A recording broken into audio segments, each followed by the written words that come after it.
From Kansas State University, this is Agriculture Today. Eric Atkinson with you, and here's today's lineup. From the Farm Service Agency, David Schemm will go over the details of the USDA Disaster Assistance Program that you producers may now apply for, covering prevented planting and other disaster losses this year. You'll also have an update on the Market Facilitation Program payments. Then from the Kansas Forest Service here at K-State, Aaron Yoder announces that orders are now being taken for conservation trees and other plant materials for fall delivery through the Kansas Conservation Tree Planting Program. You'll have details. And later on, K-State's Charlie Lee talks about wildlife activity around bird feeders, citing a new study on that. Plus more on Agriculture Today. For 25 years, K-State Research and Extension's Kansas Agricultural Mediation Services has been providing a no-cost, confidential place to call in and visit with an agricultural lawyer. Our experts are available to help you producers handle legal and financial issues. Explore your options and generate solutions. Call us at 800-321-3276 or visit us online. Kansas Agricultural Mediation Services.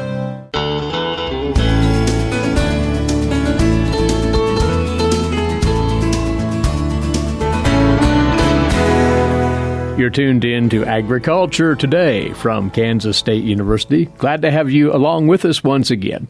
Well, the Farm Service Agency here in Kansas is hopping with activity right now, and we're going to brief you on several important matters for you producers, courtesy of the State Executive Director of the FSA in Kansas, David Schemm, over from his office here in Manhattan.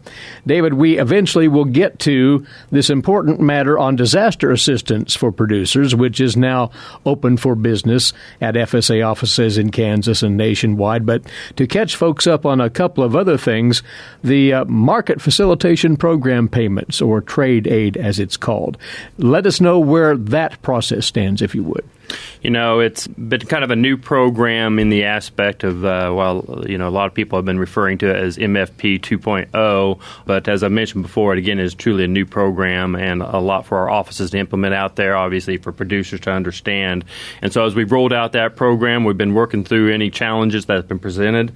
But, as of here, just yesterday when I looked, we had over 37,000 applications across the state, and, we've already approved almost $750 million to go out the door to producers there. Just in Kansas alone now. Just in Kansas alone. So, obviously that attests with the interest that we have seen and heard from our producers. It's challenging times right now with our ag economy, and they're getting in there and getting signed up. For the most part, we've gotten work through most of the issues that have been surrounding specifically Kansas on that and been able to work through those programs there. There are a few areas that we have limitations with the program and the way it's designed. But, definitely encourage producers to finish signing up and get in there to their offices. And do they have quite a window of time yet to get this done, do they not? Yes, absolutely. They've got clear here into December to get this sign-up finished with MFP. Depending upon, as the administration has announced, depending upon trade situations, we could be seeing possibly 2 additional tranches of payments, one predicted coming sometime in November and one in December. Kind of like the first MFP program, though, there's not going to be any requirement of the producer necessarily to do with that second and third payment once they've signed up for it initially and once it's determined whether or not those get sent out. And no problem with payments being issued on a timely basis. There were worries about funding and such, but those apparently are being resolved. Yeah, the program was designed to utilize monies located in the Commodity Credit Corporation, or CCC. That's gets funded annually through a Congress budget bill. Obviously, right now, as we come up on the end of the fiscal year, there's challenges as Congress tries to work through the budget bill. From my understanding here, this last Thursday, the House was able to pass a bill. I believe it's sitting and waiting at the Senate floor yet. Obviously, from our standpoint, we're eagerly awaiting to see what plays out there. there. I was in discussion with our employees the other day at a training and said it's been a challenging year and a busy year for us at FSA. We kind of started off the year in a furlough situation because of a budget. And so definitely am hopeful that does not occur, because we wouldn't want that to slow down MFP, and as well as ARC PLC sign up. It has been opened up. Several other programs, WIP Plus that you mentioned, we'll be talking about here. So obviously we're wanting to keep the doors open to keep servicing our producers. Well, it's heading in that direction. We hope it'll continue that momentum here. And you did want to bring up something that the USDA just announced, an extension in the sign-up for the Dairy Margin Protection Program. Yeah, that's right. We originally, that deadline date was on September 20th. There's been a lot of states faced with challenges and dairy producers trying to get them signed up with where we hopeful to be. Here in Kansas, we've definitely been trying to work with our dairy producers, making sure they're aware of it. That extension was extended for an additional week to the 27th of September here. So I definitely would encourage those dairy producers who are wanting to participate in the DMC Dairy Margin Coverage Program, get in there to the offices, get signed up. Our offices have been very proactive, I know, in making sure they try to reach out to our dairy producers so they're aware of it. And again, that deadline, newly extended, is this coming Friday the 27th. So dairy producers, don't tarry on getting that business done at your local FSA office. Now to, if you will, the main entree in our visit this time, David, and that is the WIP Program Plus. This refers to the natural disaster aid for not only 2019 but 2018 agricultural losses due to natural disasters, right? Yeah, absolutely. So, as you said, the WIP Plus, or known in longhand term as Wildfire Hurricane Indemnity Program, was kind of designed to address some of the conditions that happened to us, especially in regards to this last spring. When the Congress passed this bill, there's about $3 billion that they allocated for this money there. What has initially been rolled out here with the WIP Plus sign-up beginning on September 11th is basically that producers that are located in presidential or secretarial disaster designated areas qualify. Producers who are not located in those counties can still qualify depending upon their level of loss. And then there's a payment factor that is issued out on that WIP Plus based upon level of crop insurance there. And the one thing that has not been rolled out, but it is associated with it, and I know producers have definitely been concerned, and what I was referencing is our preventive plant situation here this spring with the flooding. So within that congressional bill that was passed there, it specifically points out 2019 preventive plant acres. That program, those rules are getting finalized yet and has not been fully opened up yet for sign up. But right now what is targeted on that is that it will be a supplemental disaster that will be based upon what your indemnity was for crop insurance and can pay 10% to 15% on a kind of a top-up program. So that will, again, be based upon that. Additional 5% would be based upon if the producer purchased the harvest price option on that. The other component on that WIP Plus I do want to mention, because I know we had at least a couple of producers affected on that, is the on-farm storage, the loss of those grains associated with the flooding. So that was added into the WIP Plus there. It was not present in the original WIP program. Basically, those producers there need to be coming into our offices and talking with them. It's going to be kind of working one-on-one with those producers, again, to verifying that loss and trying to help them out in those situations there. Everything is on a case-by-case basis, of course. The one thing that I definitely want to mention with the stored losses associated with stored grain with the MFP program is that the rate will be based upon the 2018 marketing year average for NASS. So those producers that have those losses will have that calculated up for them and being able to receive an indemnity for that. But all of this is predicated on not only for preventive planting, but for the general disaster assistance, crop insurance coverage on one's acreage, and the basic payment factors on WIP will range depending on that, correct? Yeah, that is correct. Again, the amount of indemnity that the WIP Plus will pay back to producers based upon the coverage level that they do cover there. So That's where that original 10% of it would be on the preventive plant side, would be based upon the original with the additional 5% on harvest price option. All right. And as far as providing information, the crop insurance records themselves will be the primary source. So producers, what more do they need to supply here? Where we're going to be looking at is what we term in our colloquial is verifiable, reliable production evidence. As you referenced there, one of those sources of evidence that we look at, again, is working with the crop insurance RMA. So absolutely get that information from your crop insurance provider, and then when you come in, you can provide that, and that will help to substantiate what your losses are. And are there payment limitations associated with this, David? There are payment limitations associated with it. So it is a $125,000 payment limit associated with that. There is also provisions on it, and that is one thing that is I think beneficial for our producers, is those with grain storage loss has a separate $125,000 cap on that. And there is one more important thing to mention here. If one does qualify for and receive a WIP payment, they will be committing to purchasing crop insurance for a couple of years forward, right? Yeah, absolutely. You know, it's kind of that, I think most of our producers out there now do obviously employ the crop insurance aspect of it, but it's obviously a way for our producers to continue to mitigate or help control that risk effect that they have out there. But yeah, it is required for them to continue to sign up for crop insurance in the future. Well, in as far as a producer taking care of this business, they can come into the FSA office anytime now and square this away? Absolutely. So like I mentioned earlier, sign-up has already opened up on the WIP Plus program. So come in there to our local county offices, get signed out, gain that additional information on that. Like you mentioned earlier, we are definitely busy there, continuing with MFP sign-up. So obviously ARC PLC sign-up opening up there. Although, you know, even in our ARC PLC sign-up, I think it's going to be beneficial for those producers to maybe wait just a little bit and be able to see a little bit more information on it.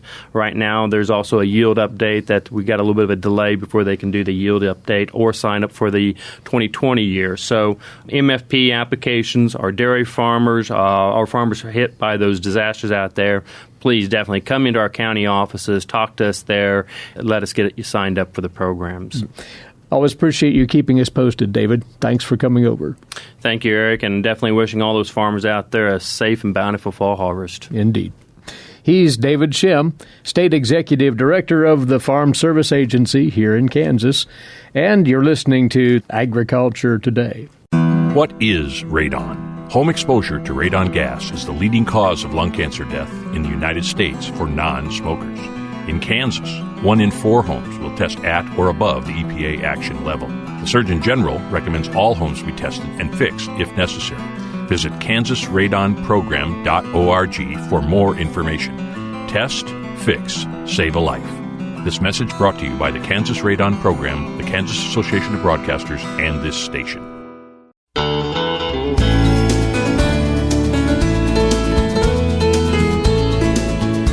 Next up for you on Agriculture Today, advising you landowners that you've yet another opportunity to plant trees for your conservation purposes on your property, be for windbreaks or shelter belts or stream side stabilization, whatever it might be, for the Conservation Tree Planting Program out of the Kansas Forest Service here at K-State is now taking orders for fall tree deliveries.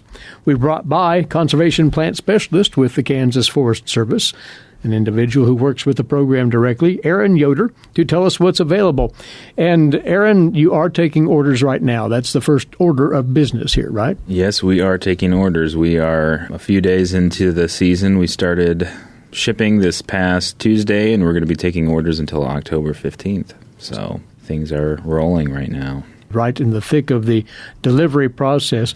Let's share what species are available in the fall, which differs from the lineup in the spring. That's important to know. It does, yes. So our offerings in the fall are entirely containerized plant material. So we have a variety of deciduous trees, of different shrub species, and of evergreen trees as well. So we're attempting to expand our species selection for the fall to more closely mimic what we have available in bare root form in the spring. So we do have a few more species available this fall, and we're going to try to continue to increase that diversity of our fall offerings. Just for an idea, what are some of the new entries this fall? We have a few new ones. Northern red oak is one that's new.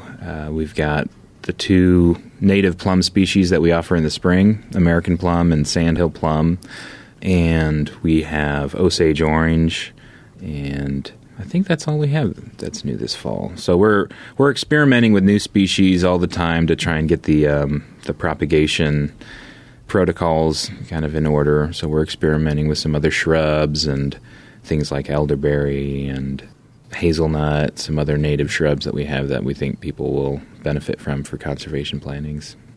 Well, the Conservation Tree Planting Program has been around for decades, but for those not familiar with it, if there are folks out there in that category, these are low-cost tree seedlings for strictly conservation purposes, right? They are, yes. Yep, we offer them to the public. A lot of people use this plant material for cost-share programs that they might qualify for through NRCS programs and that sort of thing.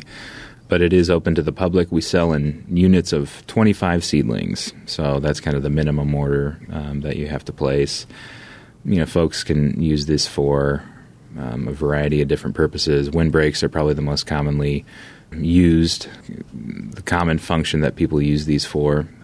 Also riparian plantings, and wildlife has become a lot more popular, wildlife habitat development, and a lot of the oak species that we carry now are kind of a reflection of that to support habitat for a wide variety of wildlife. Are there advantages to planting in the fall as opposed to the typical spring season? I think it's becoming more recognized, and maybe this has happened for a while, but it seems like the more people I talk to about planting trees, the more they lean towards the fall as a good time to plant in Kansas.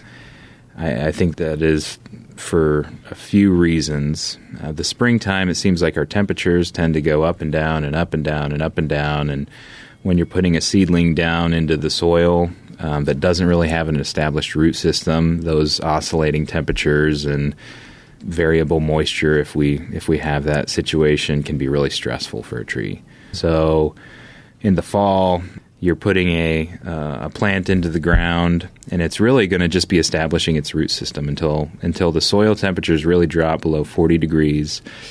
That root system is going to be establishing itself. So come springtime, when those variable temperatures hit and things start growing, that seedling is going to be a lot better prepared to take off and hit the ground running.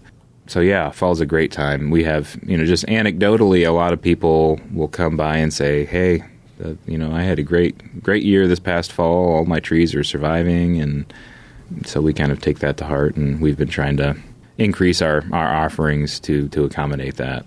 And with fall plantings, the same techniques and care are required there as they would be for a spring planting. Site preparation, weed control, protection against pests, all that. Absolutely, yep. Those are the 3 biggest culprits for a failed or compromised tree planting. You hit on all 3 of them: the weeds, moisture, and pests, rabbits or deer or what have you. So we offer a few different products through the tree program that can help with that. Weed barrier, fabric. We have tree tubes to protect from deer, and we also have smaller rabbit protective tubes for a lot of our evergreens. We'll recommend those for those trees. So the last thing you want to experience is putting a lot of work into a tree planting and having a little critter come along and nibble them off. And they will do it. Oh, they will. There's any doubt about that.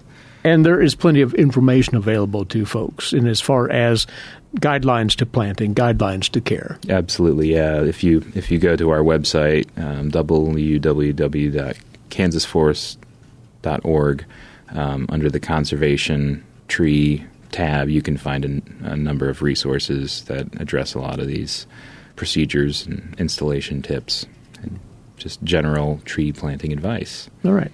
As for ordering trees, what's the process? So you can order your trees online. If you go to that same website, there's a large button that you click on that'll take you to our website. That's becoming increasingly popular. If you want to call in your order, you can also do that. We have knowledgeable staff that can set you up with the trees that you want.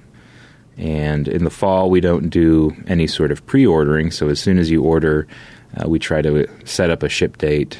We really want to get these trees out of the shipping area and into the ground as soon as we can. And everything is shipped directly these days? Everything is, you have the option of either having the material shipped to you, or you can come by our facility and pick them up yourselves if you happen to be in the area or have a student attending school here and coming home for the weekend. You can save a little bit of money by doing that. Again, one has until October the 15th to place those orders. If you'd like to find out more information, you can go to the Kansas Forest Service website, kansasforests.org. Click on the Conservation Trees tab and find out everything about it. Aaron, thank you for the input right here. I appreciate the time. Thanks, Eric. Conservation Plant Specialist, Kansas Forest Service, Kansas State University, Aaron Yoder, with this reminder about placing those conservation tree orders through the Kansas Conservation Tree Planting Program. Full information again at kansasforests.org. And while we're talking tree resources, it would be appropriate to let you know about 2 special field days coming up, put on by K-State, one in southeast Kansas, the other right here in this area, just outside of Manhattan. Trees and their role in stream bank stabilization and conservation in general will be highlighted at K-State Research and Extension's Forestry and Conservation Field Day. That is set for a week from this Thursday, October the 3rd, in Parsons. It'll run from 8:30 in the morning to around 4 o'clock in the afternoon at K-State's Southeast Research and Extension Center. This will be a demonstration format on implementing a forest habitat, on soil stabilization, and habitat development for wildlife. There will be plenty of hands-on activities at this, and loads of information about tree resources in Kansas and their role in the Kansas ecosystem. For more on this field day, contact the Southeast Research and Extension Center at 620-820-6127. or go to southeast.k-state.edu. Then there will be a look at the research on holistic management of Kansas woodlands and natural resources at the 25th Annual Fall Forestry Field Day, hosted by K-State. This on Monday, October the 9th, starting at the Geyer Forestry Research Center near Tuttle Creek Reservoir, north of Manhattan. This event from 8:30 until around 3:30 in the afternoon. You'll have a chance to view firsthand more than 55 years of research on growing quality black walnut, bur oak, and other valuable trees. There'll also be information on managing invasive plants and pests. There will be a portable sawmill demonstration. And you can learn more about the resources available to you as a landowner through the American Tree Farm System. Then in the afternoon, working forestry management will be the focus as the scene shifts to Potawatomi State Fishing Lake, number 2, nearby. There will be insight on wildlife management using prescribed fire as a tool for managing woodlands, and tree resource restoration and management. Registration for this day is $18. That includes the lunch and proceedings. For more information, contact the Kansas Forest Service at this number, 785-617-0717, or go to kansasforests.org for full information on the 25th Annual Fall Forestry Field Day, October the 9th, just outside of Manhattan.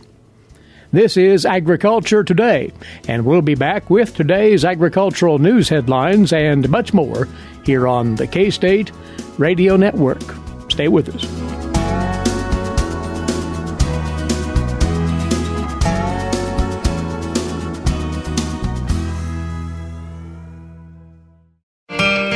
Hamburgers, roast, ribs, steak, or whatever you prefer. Beef, it's what's for dinner. Kansas cattle farmers produce 7.5 million head of cattle per year. It takes about 7 tablespoons of peanut butter to get the same amount of protein in 1 serving of lean beef. Support your local Kansas farmers and ranchers. Eat beef. This message was brought to you by the K-State Animal Sciences Leadership Academy participants.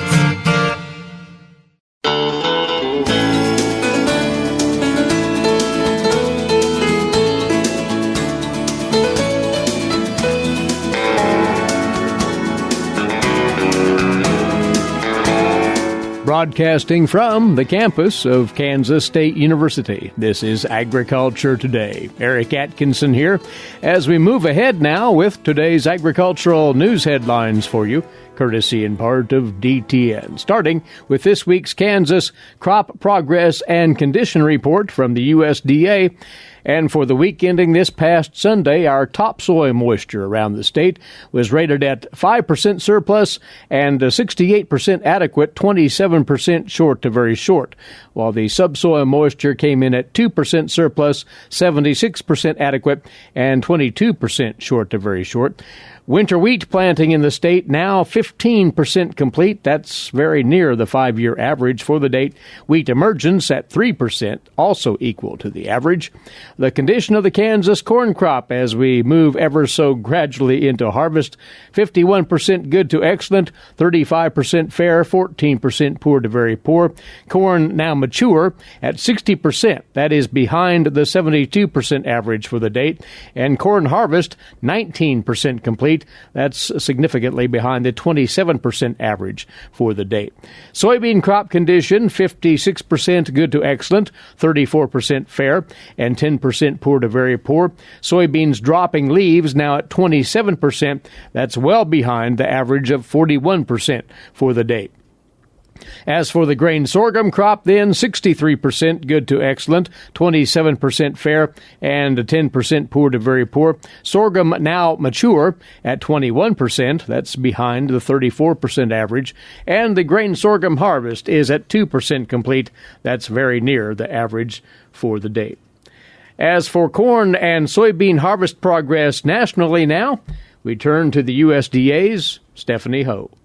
USDA meteorologist Brad Rippey has the latest on corn crop development. Denting has reached 79%, which is an improvement from last week's 68%, but still far behind the normal pace of 94% and last year's 96%. Corn maturity also is way behind. 29% on September 22nd. That's just about half of the 5-year average of 57%, even further behind last year's 69%. Meanwhile, corn harvest is inching forward as farmers wait for the corn to mature, with corn condition improving slightly for the week ending September 22nd, now 57% good to excellent, up 2 points from last week, 13% very poor to poor, down a point from last week. But even with that improvement, we're below last year's crop condition, 69% good to excellent on this date in 2018, 12% very poor to poor. Soybeans have been making development progress this week, although the crop is still way behind schedule. Some decent progress. Soybeans starting to drop leaves at an increasing pace. We saw more than a doubling during the week ending September 22nd from 15% last week to 34% on September 22nd, but that's barely half the 5-year average pace of 59% and exactly half of last year's number on this date, 68% dropping leaves. Rippey says this is close to a record low number. By comparison, looking at the last quarter century, the record slow pace for soybean dropping leaves, 33% in 1996. Meanwhile, he points to soybean condition. Virtually steady, 54% good to excellent, unchanged, 13% very poor to poor. That is 1 point drop or improvement from last week, but still below last year's numbers, 68 and 10% respectively. This is Stephanie Ho for the U.S. Department of Agriculture in Washington, D.C. And the China Daily reports that the U.S. and Chinese deputy-level trade talks last week discussed trade issues in a constructive way, as they say. Moreover, the two countries, it reports, also talked to the specific arrangements for the 13th round of high-level trade consultations in Washington, D.C. next month. Now, this week's edition of Milk Lines. Here's K-State dairy specialist Mike Brook. Mike? Today I want to visit with our Kansas dairy farmers concerning kernel processing of the corn silage. Been getting quite a few calls concerning kernel processing and where should we be at and how should we check it. as we're harvesting corn silage this fall. I think this year is probably a little different than most years that we see here in Kansas in that the corn actually matured in many of our areas. In other words, we had enough rainfall that plants weren't dying prematurely, so it's been a little bit different in terms of waiting for the corn to actually dry down and get to a point where we can actually harvest it as corn silage without it being too wet. The result of this has been that we've allowed the grain to mature to a more complete state than what is normal as we think about some of our previous year's harvest. So kernel processing will be really important this year, as most of the corn silage that we harvest will likely be either at black layer or very close to it. In other words, the grain will be fully mature. So why do we need to process the kernels as we harvest the corn silage? Well, if we do not process them, we will get an increase in the amount of starch that we see in the fecal material of the cattle. Ideally, we'd only like to see about 3 to 5% of the starch escape the digestive system of the animal and be deposited in the feces. If we do not kernel process, particularly when we're at black layer or near black layer of the corn, we will likely see an increase in that fecal starch. So correct processing is going to be maybe more important this year than it has been in previous years. So how do you measure this? Well, you can send a sample of silage off to the lab and they can do a kernel processing score for you.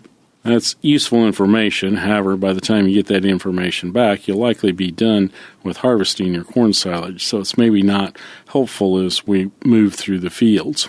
One of the methods we can use is a visual method. We can take a 32-ounce cup and fill it with handfuls of corn silage material from at least 3 loads. We should probably do this about every hour to keep track of how the processing is going throughout the day. You take that 32-ounce cup that is full, you dump it out, and what you're doing is you're counting the kernels that are either only half processed or whole. So as you go through that amount of material, you're trying to pick out how many kernels are less than 1/2 processed. So if they're less than 1/2 processed and you find 2 or less, that's probably okay. You're doing an excellent job. If you find 2 to 4 pieces of kernels or whole kernels in that 32-ounce cup, that means it's probably adequate. Where we get concerned is where we see more than 4 half or larger pieces of kernel in that 32-ounce cup of material. In that case, we probably need to talk to our silage chopper and get those rolls tightened up a little bit so that we do a better job of processing.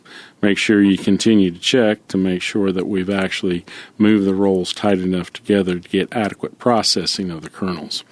This is Mike Brook with K-State Research and Extension, encouraging our dairy farmers to pay careful attention to kernel processing as we harvest corn silage this fall.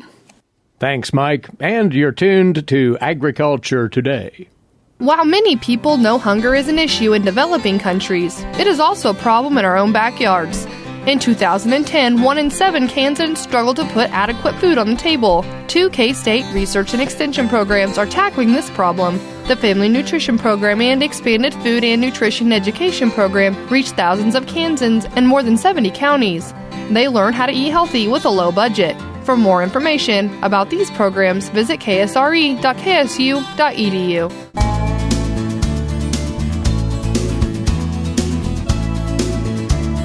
This Agriculture Today continues with our weekly wildlife management segment. Aboard once again, wildlife specialist Charlie Lee of K-State Research and Extension. Charlie, as you well know, many a homeowner enjoys bird feeding in the backyard, but because those feeders will allow for some spillage, there's often wildlife activity in those vicinities as well, right? Yes, the 2 commonly available food sources that are found in suburban and urban environments are birdseed that's provided for wild birds and then pet food that's left out for domestic and feral cats. Studies have shown that there's about 50 million people in the USA that provide food for birds. That's almost 47% of the households. The estimate has also been that that's over 500,000 tons of seed is used for wild birds annually. So it's a big issue. The question then becomes, what does this do to other animals that perhaps have access to that supplemental food source? We know that feral and domestic cats can reach densities that exceed what's desired in some locations. They can certainly have an impact on native wildlife. The number of extinctions caused by feral cats is certainly well documented, and feeding of feral cats seems to be typically part of a growing trap, neuter, and release program that as a way to manage feral cat populations. But at the same time, that food source has an impact on non-target species. We know that when you have food provided for species, you can attract species to that location, which is increasing the density. We know that increasing food sources can increase the population over long term, and that's been cited in several studies as the driver for higher densities of animals that are sometimes not deemed as desirable, such as skunks and foxes and raccoons in urban and suburban areas. There's also a concern with these increased densities of animals for the disease, the likelihood of diseases and the disease spread, not only between individuals of the same species, but cross-species disease risks. Well, that leads us to a new study conducted in Arizona, which wanted to quantify this activity. Once again, bird seed available to wildlife along with that additional pet food. Yeah, this was a study done in Flagstaff, Arizona. Not a large city, 65,000. It was done in 4 different neighborhoods within the city. They looked at the use of bird feeders in 25 different individual yards over a couple of year time frame. The design of this study was to use video motion cameras set out for a 5-day time frame with just bird seed available, so nothing had been changed. The homeowners that had been selected had to have been feeding birds for at least 3 months so that they had a likelihood of other animals finding those feeders and utilizing those feed resources. And then they added a point source, which would be the cat food in a container nearby the bird feeder as well, and compared the visitation rate and the behavior of those other animals that came to those food resources. So did providing this supplemental cat food change the mix, if you will, of wildlife attending that particular site? Yeah, I think it's kind of surprising that in both years after the cat food was added, the number of visits by skunks, raccoons, and domestic cats doubled, and the number of times that there were at least 2 animals present at the same time also increased. And then, probably more importantly, aggressive interaction in the form of displays or contacts increased for all species combinations. But significantly, it was only between the skunks when the presence of cat food was available. I think these results demonstrate that spilled bird seed and cat food can be exploited by many other mesocarnivores in the area, and that the type of food that's present can elicit these different behavioral interactions and responses that could increase the potential for human-wildlife conflicts, particularly with disease concerns. So does this suggest that the practice of providing that supplemental food resource in the form of pet food to wildlife is probably not such a good idea? What? Well, I'm not sure that it always has the positive connotations or positive results. I think there are some things you can do to modify some of that spillage. I'm not saying that it's not important to feed birds. It's certainly a very enjoyable pastime, but there are some ways that you can do that to reduce the spillage of seed. There are some people that use platform feeders so that any spillage is caught on the platform and doesn't reach the ground. There are other devices that are hoop nets that are placed under the feeder so that any displaced seed is captured in the net and as well doesn't fall to the ground. Sometimes you can just fence your yard in so that these other animals like skunks and raccoons have a more difficult time accessing the feeder. But I think it's foolish to think that people are going to quit feeding birds because of the possible interactions. But I think they should be aware that unless they do that, these interactions are very likely to increase. When we talk about disease, I think that residents should be encouraged to maintain current rabies vaccination for their pets because these interactions between wild carnivores and pets are more likely. This based on results, as Charlie said, of a recent study conducted in Arizona, which observed directly what happens when wildlife show up to feed on not only spilled bird seed, but supplemental feed that the homeowner might provide likewise. We appreciate the word, Charlie. Many thanks. Charlie Lee, Wildlife Specialist, K-State Research and Extension, with us each Tuesday on the broadcast. And with that, our time is away for today. Remember, though, to take full advantage of our podcast service. You can go to this web address and catch up on that day's and past editions of Agriculture Today. Go to agtoday.net. That's agtoday.net. In the meantime, thanks for joining us right here today. Eric Atkinson here for Agriculture Today over the K-State Radio Network.